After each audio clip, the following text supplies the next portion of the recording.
He said, then just shot Miss Chaya back there. He said, but I afraid forget them me one. I want somebody to go with me. So I tell her, well, at the corner right now, so we went together because the area is relatively dark. The voice that this Roaring Creek resident heard calling out in front of his house last night was that of another resident who heard the shots that had just killed 2 neighbors and wounded a minor.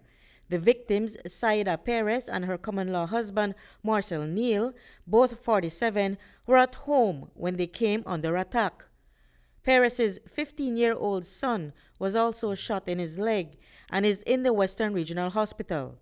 The resident told News 5 that he accompanied his neighbor to the murder scene and tried to keep the premises secure for police processing. So I went with him, and then that is when the other people arrived.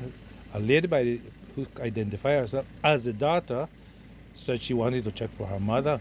So I told her, you could go in. I said, but try not to contaminate the scene. And he went into the metal house, the zinc house, and that's where she found her mother. Another resident said she was talking to a neighbor when she heard a barrage of gunshots. I made sit down with the next neighbor.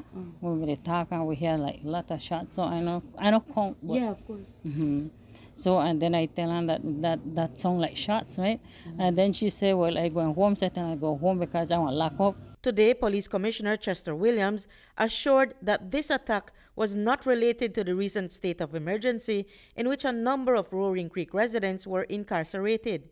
He and Assistant Commissioner Gilberto Romero said the incident had to do with a dispute. The victims are not known to be involved in drugs or gangs or anything, other than the fact that we know that the deceased husband was somewhat of an alcoholic. What we're gathering that there was some dispute with some people yesterday, and that is what may have led to that particular murder. We're still trying to confirm certain things. Information is that both were at their house at Roaring Creek when a person with a firearm entered and fired shots towards Saida Perez, causing her fatal injuries. Thereafter, Morcel appeared and he was also shot. We are trying to establish a motive for this murder. The information we have gathered that the female was the target.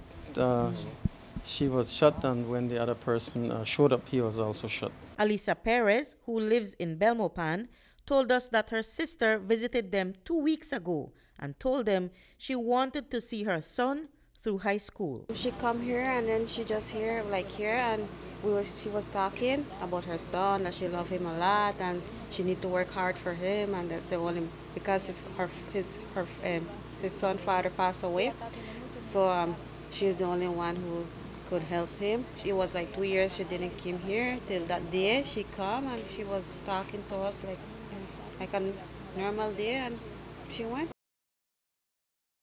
Reporting for News 5, I'm Marion Ali.